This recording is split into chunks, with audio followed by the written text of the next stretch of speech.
Olá amigos, estamos iniciando mais um programa Para Viver Bem, um programa do IDHP, Instituto de Desenvolvimento Humano Pazian. O nosso instituto fica aqui na Moca, na Rua Camé 377, e colocamos aí na tela o site para vocês, www.pazian.com.br, para vocês conhecerem, acessem, saibam das nossas atividades, e tem um cantinho lá que tem os programas de TV gravados. Então, após o nosso programa ser transmitido, ele fica hospedado no nosso site, você pode assistir novamente ou algum programa que você tenha perdido. Mas muito obrigado pela audiência. Hoje, nosso programa é uma entrevista aqui em estúdio, e eu fico muito feliz de trazer um amigo, uma pessoa que eu admiro muito, que eu gosto muito, já esteve com a gente em outras edições do programa, é uma pessoa que tem assim, um conhecimento, nossa, vocês vão gostar muito, quem já conhece sabe de quem estou falando. Wagner Borges, muito obrigado pela tua presença aqui. Obrigado pelo convite, Pazian, um prazer estar aqui, um abraço para os telespectadores. Vamos bater um papo aí sobre temas espirituais, qualidade de vida, o que você quiser que a gente converse e que faça bem para o telespectador assistir a gente. Bom, se for conversar sobre tudo, hoje não vai dar, a gente vai ficar aqui o dia inteiro, né, Wagner? O Wagner anda por todos os ares aí. Mas tem alguns assuntos mais assim pontuais. O Wagner é carioca, nós já entrevistamos aqui, nasceu no Rio, né, Wagner? Eu nasci no Rio já faz tempo, 50 anos. Eu nasci em 61, eu estou em São Paulo desde 89, eu fazia um trabalho no Rio, dando os cursos e palestras sobre as experiências fora do corpo, chakras e essa temática espiritual. Quando eu tive um convite para vir trabalhar em São Paulo, acabei vindo para cá, fiquei aqui, tive minha segunda filha aqui, e aí estou aqui em São Paulo esses praticamente 20 anos, e aqui em São Paulo o trabalho que eu faço se expandiu bastante, porque São Paulo é um centro muito grande, e aqui em São Paulo eu acabei trabalhando com algumas editoras, as revistas que eu escrevo são aqui em São Paulo, a Rádio Mundial, onde eu tenho um programa aqui em São Paulo. Instituto. O IPPB, que é o Instituto de Pesquisas Projeciológicas e Bioenergéticas, é aqui em São Paulo. Lá é um centro de estudos onde nós trabalhamos as saídas do corpo, os chakras e a temática espiritual de uma forma geral. Você ficou bem conhecido, eu vou dizer que os primeiros passos assim, nesse mundo místico, oculto, esotérico e tal, foi pela experiência fora do corpo, né? Você começou com essas experiências e aí depois vieram os livros. Mas como é que começou isso, Wagner? Olha, Humberto, eu tinha 15 anos quando eu comecei a experimentar saídas do corpo. Eu deitava para dormir, normalmente, eu trabalhava de dia no escritório desde os 14 anos e fazia o colegial à noite. Quando eu tinha 15 anos, uma noite de abril de 1977, eu deitei para dormir igual todas as noites anteriores. Quando eu despertei, eu estava por cima da Baía de Guanabara, bem alto, no ar, como se eu fosse um espírito livre. A sensação de liberdade era indescritível, o mar logo abaixo, e como se eu fosse um espírito desencarnado, totalmente incorpóreo, etéreo, solto no ar, aqui a consciência um pouco mais lúcida do que eu estou aqui, e de repente aquela sensação de queda abrupta, em uma fração de segundo, mais rápido do que o pensamento, eu me senti fundindo, caindo dentro do meu corpo. Passei o resto da madrugada sem dormir, sem entender o que tinha acontecido. Esse tipo de experiência começou a acontecer 1 a 2 vezes por semana, sem controle. Eu não tinha informação nenhuma, era a década de 70, não tinha muita literatura sobre isso, não tinha internet, não tinha um programa igual o seu para falar sobre isso. E eu então tive que buscar na literatura dita espiritualista, né, que era literatura assim, de bastidores na época. Você entrava numa livraria, perguntava assim, olha, tem um livro sobre vida após a morte? Aí o balconista te olhava meio estranho e falava assim, lá atrás. Você ia lá olhar os livros, ali tinha livro de espiritismo, de umbanda, de hermetismo, de yoga, e o pessoal da livraria cochichando e te olhando lá atrás como se você fosse um extraterrestre. Então eu comecei a comprar livros tentando me encontrar. E nessa busca eu lia de tudo. Espiritismo, umbanda, yoga, ocultismo. E o que eu descobri? Essas experiências fora do corpo eram faladas desde a antiguidade, notadamente no Oriente Antigo, no Egito, na China e na Índia, mas sempre sob aquele prisma mais hermético ou mais yogi. Nunca como tema popular, sempre como um tema de iniciados, por exemplo. Né? Exato. Então, ao longo da história, várias doutrinas chamaram essas saídas do corpo por nomes diferentes. viagem astral, projeção astral, experiência fora do corpo, desprendimento espiritual e tantos outros nomes. No Espiritismo, a partir de Allan Kardec, no século XIX, com o lançamento do Livro dos Espíritos, em 1857, o Allan Kardec chamou esse fenômeno de emancipação da alma, que é o capítulo 8 do Livro dos Espíritos, que é todo em perguntas e respostas, e o Kardec botou um capítulo inteiro. Mas havia uma abordagem no século XIX da teosofia, da Blavatsky, Annie Besant, Leadbeater, havia no ocultismo também francês, principalmente Papy, Eliphas Lévy, Stanislas de Guaita, todo aquele grupo de ocultistas franceses do século XIX falavam muito de plano astral, corpo astral, mas não havia um aprofundamento. Isso só foi acontecer no século XIX, onde alguns autores que tinham saídas do corpo começaram a publicar livros. E esses livros contavam experiências dentro da área urbana. O sujeito morando em Londres ou Nova York tinha uma experiência fora do corpo, o cara não estava no Himalaia nem na pirâmide do Egito, então isso quebrava aquele padrão hermético clássico e trazia essa experiência um pouco mais próxima do cidadão das grandes cidades. Então, com o tempo, o que foi se vendo com a produção de vários livros do tema? Que esse fenômeno era mais comum do que se pensava e que não ocorria apenas com iniciados e yogis, mas também com pessoas comuns. Quando você começou, então, não se tinha muita informação a respeito. Se tivessem mais pessoas como você que tinham essa experiência, não contava, porque havia um preconceito muito grande. Sim. Como é que foi a tua família, com teus amigos? E outra coisa, Humberto, ao estudar o tema para tentar me entender, eu gastava meu dinheiro todo de office boy em duas coisas: discos de rock progressivo da época, Yes, Genesis, Pink Floyd, Led Zeppelin, e até hoje eu continuo gostando disso. Você gosta de música, né? Música para mim é igual ar, se não tiver eu desencarno, né? De tanto que eu gosto. E a outra parte do dinheiro, do meu salário, eu gastava em livros. Então eu chegava em casa carregado de livros espíritas, ocultistas, iogues, e em casa era um inferno, porque o meu pai era materialista, minha mãe era evangélica, minha avó era católica, meus dois irmãos eram evangélicos de igrejas diferentes.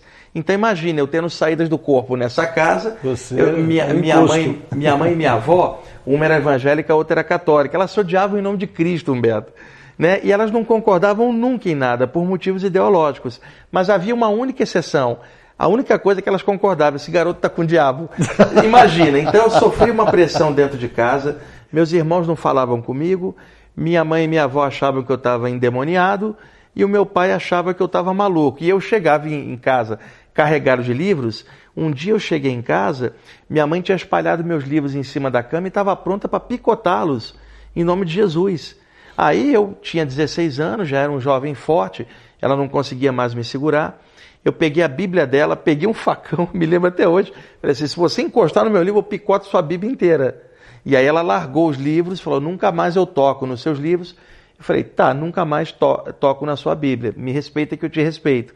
E eu também notei que dentro da literatura que tinha na época, um livro espírita que tinha um capítulo de saída do corpo, o enfoque era espírita, isso era natural. Um livro ocultista, o enfoque era hermético. Um livro yogi que tinha um capítulo sobre aquilo, o enfoque era mais oriental. Como eu não estava afim de pegar esta ou aquela doutrina, eu estava atrás de me encontrar, eu absorvi o capítulo do livro espírita, do livro de Umbanda, do livro ocultista e fui juntando e formando uma base para entender o que estava rolando. Mas o principal era a própria experiência que acontecia comigo toda noite. Mas só que como eu estava lendo os relatos de outras pessoas, eu comecei a tomar confiança e me arriscar. Arriscar como? Deitar, me preparar, esperar aquilo acontecer e começar a fazer testes. Entendi. Então, eu acordava às vezes com a sensação da aura dilatada, aquela sensação que você está ficando bem grande. Às vezes eu tinha aquele tranco perto da hora de dormir, a sensação de falsa queda, vibrações dentro do corpo e uma sensação que até hoje mete medo em muita gente. Eu não conseguia me mexer. Tentava abrir os olhos, não conseguia. Tentava gritar para chamar meu pai, não saía som nenhum, até eu descobri que essa paralisia era uma espécie de estado alterado de consciência, que se eu ficasse quietinho e não tentasse me mexer, ocorreria uma experiência fora do corpo. Então eu já deitava torcendo para acordar paralisado, para ficar quietinho e daí escorregar para fora do corpo. Então eu me via fora do corpo, olhava o corpo deitado na cama, eu fora como se fosse um espírito livre. E quando foi dos 17 anos em diante, um grupo de mentores espirituais começou a aparecer e me orientar. Então eles me ensinaram a captar energia com as mãos e aplicar. em espíritos desencarnados apegados, passar luz e começaram a me levar nas chamadas cidades astrais. Tudo isso eu fui descobrir antes de ler o André Luiz, o Nosso Lar. Eu vi isso tudo lá fora. É claro que o livro narra de um certo ponto de vista para dentro da área espírita. Você olhando de fora tem diferenças, é claro, mas a ideia principal é aquilo mesmo. E aí eu comecei a ser levado nessas experiências. Quando eu tinha 19 anos, eu fui convidado para dar uma palestra num grupo de parapsicologia do Rio. Eu fui lá e contei minhas experiências. O pessoal gostou. E aí eu comecei todo sábado lá. Dali eu recebi um convite para ir no Centro Espírita, depois um convite para ir na Umbanda. Aí no Rio de Janeiro eu jovem, 19, 20 anos, comecei a dar palestra em tudo quanto era lugar, Humberto, e ficar conhecido. E aí eu estou nessa vida até hoje, dando palestras e cursos, explicando como é que acontecem as saídas do corpo. E a abordagem que eu faço, ela é bem universalista, porque desde o início eu nunca prendi minha consciência em área nenhuma. Eu sempre procurei equilibrar as informações. A verdade é universal, né? Exatamente. Principalmente nesse fenômeno que é normal, pode acontecer com judeu, muçulmano, hindu, católico, espírita, ocultista, é um fenômeno natural. E eu sempre brinco dizendo o seguinte: a morte é uma experiência fora do corpo, a última. Então, eventualmente, todo mundo terá uma experiência fora do corpo, pelo menos todo mundo está encarnado. Então, é legal o estudo dessa área, porque permite você vislumbrar o que nós vamos ter lá na frente, de forma definitiva. Pedi um minutinho, um intervalo. Gostoso assunto, né, gente? Um minutinho só, a gente vai e já volta. Até já.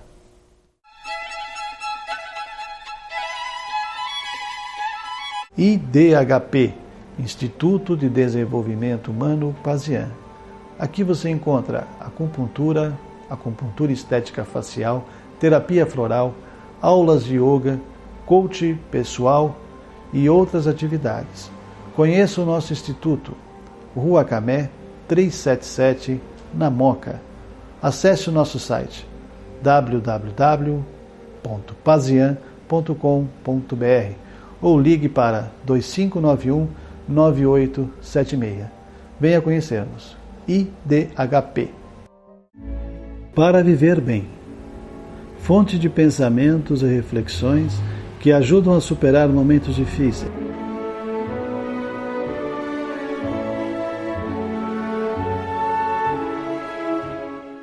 Para viver bem é leitura que acalma e dá ânimo novo. Pequeno no formato, é um livro que reserva grandes emoções para aqueles que folheiam suas páginas.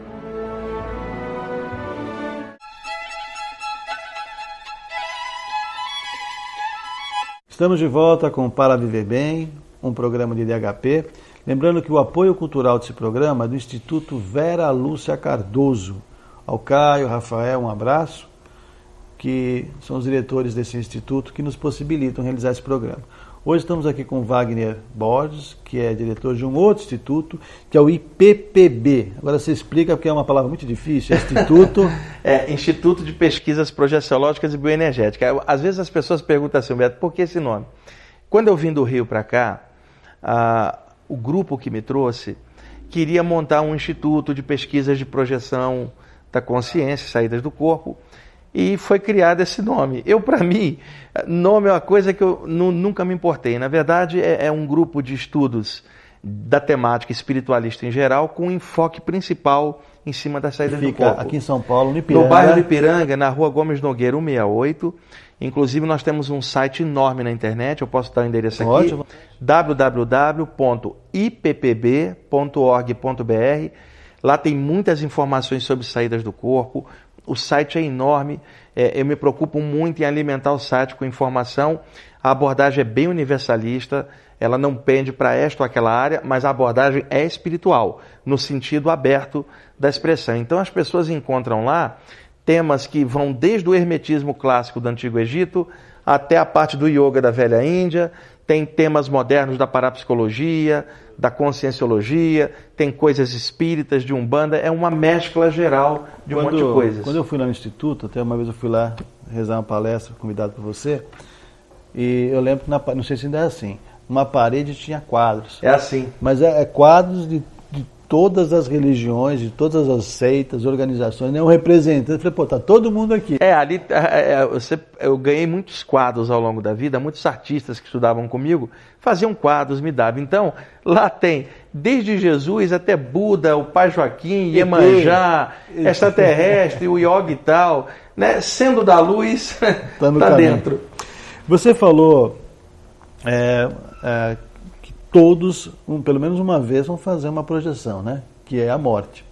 E você tem vários livros publicados, e você está lançando um, você me disse, falando da vida após a morte. Isso.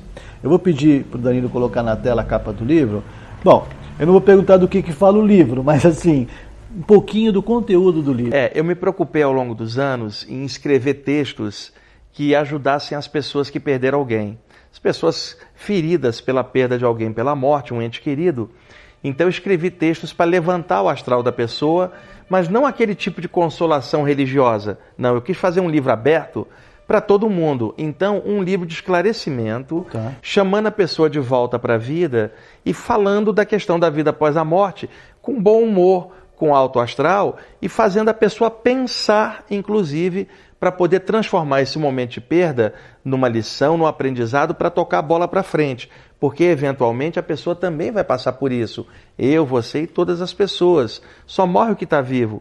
Então, não adianta a gente correr desse assunto, nem querer falar nele, e na hora H que a gente perde alguém, ou na nossa hora, a gente não saber o que fazer. Então, legal, falar sobre isso um pouquinho, sem aquela coisa tétrica de cemitério, sem luto, mas com a luz da espiritualidade, do esclarecimento, de uma forma humana. Eu converso com o leitor no livro, tocando em alguns pontos que normalmente a pessoa está bloqueada, até pela dor da perda. Então, o objetivo do livro é tirar um pouco do luto e trazer um pouco de claridade para ajudar a pessoa a superar a perda, porque a dor dela é real, essa dor nunca vai passar, porque a perda de alguém amado é um impacto psicológico muito grande, emocional também. Então, do lado de lá no plano espiritual, tem todo um trabalho, como você sabe, de mentores espirituais recebendo a pessoa, mas do lado de cá, não tem um trabalho para ajudar quem ficou e está sofrendo. Então eu fiz um livro todo dedicado a esse lado, de ajudar as pessoas que perderam alguém, e eventualmente, o meu próximo projeto, eu quero fazer um livro sobre os animais, falando também da questão da vida após a morte dos animais. Por quê, Humberto? Porque uma vez eu estava na Rádio Mundial, lá no meu programa, e eu li um texto desses do livro, na época, quando estava no manuscrito, e aí alguém me ligou e eu dediquei o texto para as pessoas que tinham perdido familiares. Aí alguém me ligou e falou assim, olha, eu adorei o texto, mas eu não tenho nenhum familiar não. Morava só eu e meu cachorro morreu, eu estou acabado. Então eu comecei a perceber que entre os entes queridos não haviam apenas seres humanos, mas os bichinhos de estimação. Então hoje, quando eu dedico um texto lá na rádio, ou para os meus alunos, eu falo dedicado a todos aqueles que perderam os entes queridos e também seus bichinhos de estimação. Você sabe que na nossa casa, o grupo espiritual, a Casa de Francisco, a cada quinta-feira nós dedicamos o trabalho, uma parte do trabalho, são aos entes queridos que desencarnaram, a outra aos mentores, assim por diante, ao planeta, e tem um dia por mês, a última quinta-feira, que nós dedicamos aos animais. Ah, que legal. Então que muitas legal. pessoas que tiveram animais, que desencarnaram, elas vêm. Porque existe uma carência. Eu acho muito legal você escrever um livro sobre isso. Eventualmente, num próximo programa que você me convidar, vamos fazer um sobre animais, aí eu conto algumas coisas. Ótimo. Os chakras dos animais, a aura dos animais, a vida após a morte dos animais, os mentores espirituais que cuidam dos bichinhos. É um tema legal. Que falta mais informação falta nessa área. E o livro se chama Falando de Vida Após a Morte, da editora Luz da Serra, que é uma editora nova. Vocês encontram o livro em livrarias grandes, principalmente na livraria Saraiva. A Saraiva encampou o livro, está numa distribuição nacional do livro. Estou muito contente, uma livraria grande, apostou no livro. O livro sairia com 2.000 exemplares. A Saraiva ligou para a editora, botou na pré-venda antes do livro ser lançado e falou assim, não, esse livro vai fazer um sucesso, faz 3.000. E a editora bancou 3.000, a Saraiva está apostando, o livro está circulando aí pelo Brasil. Eu estou muito contente desse livro estar rodando. Eu percebo que as suas obras têm uma encadernação muito bonita, uma capa, um trabalho bem apreciável. Você curte isso, né? Sabe o que é? Eu sou leitor. Então, eu quando faço um livro, eu não faço o livro só como o autor. Eu me vejo como leitor puxa, como é que eu gostaria de pegar como leitor esse livro? Então, se eu puder botar uma capa dura no livro, eu coloco. Se eu puder botar uma ilustração bonita no livro, eu vou colocar. O problema sempre é o custo, né? Mas eu procuro fazer edições dos livros que sejam legais de ver. Um livro não é só para ler, é a embalagem dele, a capa, né? O lado lúdico de você pegar o livro na mão, porque hoje em dia, com o advento da internet, né, os tablets também, as pessoas estão lendo as coisas diretamente na telinha. Mas quando você pega a obra na mão, tem tua impressão digital. É diferente. Poxa, para gente que mexe com energia, curadores em geral, os chakras das mãos, por onde a gente passa energia, se você está com um livro na mão e gosta do que você está lendo, sai energia das tuas mãos, dos teus olhos, impregna o livro. E esse livro fica sendo algo energético, diferente da tela do computador. Então é legal fazer um livro com uma edição bonita, assim, bem acabada. Eu acho que é igual você, sei lá, vestir uma roupa. É interessante, legal, mais elaborada. Um prato mais elaborado, né? A mesma coisa, um livro bem elaborado é uma coisa boa. Muito bom. Esse livro, então, você se inspirou baseado no contato que você tem com as pessoas, que muitas pessoas te procuram, né? Sim. E-mails, né? Também. Na verdade, são duas coisas. Primeiro, eu recebi orientação espiritual dos mentores que me orientam há muitos anos, de produzir uma obra com esse tipo de tema. E segundo, trabalhando com um público grande, puxa, você vê claramente que muitas pessoas estão numa palestra, num curso, às vezes não é nem porque elas estão curiosas sobre um tema ou querendo aprender, é porque estão feridas com a dor de alguém, estão buscando alguma coisa. Então eu resolvi produzir esse livro para poder ajudar nessa transição. E em nenhum instante eu falo para o leitor que ele não deve sentir a perda, nada disso. O livro está puxando a pessoa para cima, só, você perdeu alguém, essa dor jamais vai passar, mas você pode administrar essa perda de uma outra forma. Puxa, em vez de se vestir de luto, dá uma olhadinha, o sol continua brilhando. Eu sei que você perdeu alguém, mas você ficou e você tem algo a fazer nessa vida ainda. E se você fica mal e não consegue fazer o que você veio realizar nessa vida por causa da dor de uma perda, então não foi só a perda da pessoa, mas a perda da tua realização, da tua missão. Então, supere essa dor para você realizar o que você veio fazer. E quando você tiver realizado, oferece em memória de quem partiu.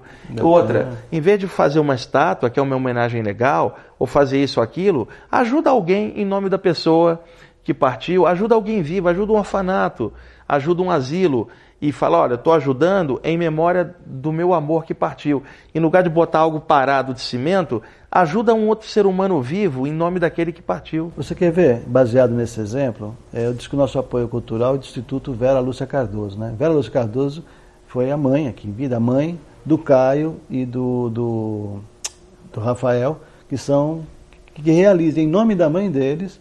Eles não só nos ajudam aqui, como nos ajudam em vários trabalhos também. Então, olha que legal, quer dizer, você transforma uma perda numa oportunidade de ajudar em nome da pessoa que passou, e a pessoa está lá no plano espiritual, está super contente, porque olha lá, teus filhos estão fazendo um trabalho legal, né, que está gerando vida para outras pessoas. Olha como ramifica. Como ramifica. E isso é de uma responsabilidade enorme, Beto, que se fazer um livro que toca nesse tema e que envolve a dor do outro, é de uma responsabilidade muito grande. Então, eu fui muito ético no livro, muito tranquilo, muito claro. O livro não tem abordagem espírita nem ocultista, é abordagem humana, enfocando a parte espiritual, mas de uma forma humana, com um coração legal, com discernimento bem suave.